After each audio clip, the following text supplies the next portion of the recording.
Hey everyone, for today's video, I'm going to be teaching you how to fix iOS apps not downloading. With this tutorial, you're going to be able to finally download new apps. So, as you can see, I'm in the settings with the Apple ID tab. So basically, you're just going to want to search Apple ID in the settings search tab and then tap on this.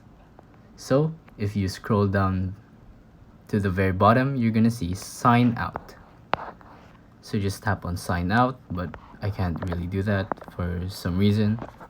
So just sign out, and then once you sign out, just sign in again using the same account and see if that works. If it doesn't work, I have another solution for you. Go back to settings, tap on screen time, content and privacy restrictions.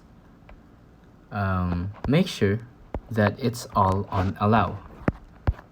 You can go ahead and open this to see the allowed apps.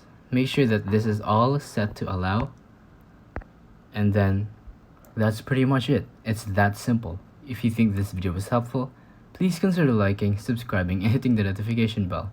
Any comments and suggestions? Feel free to comment down below.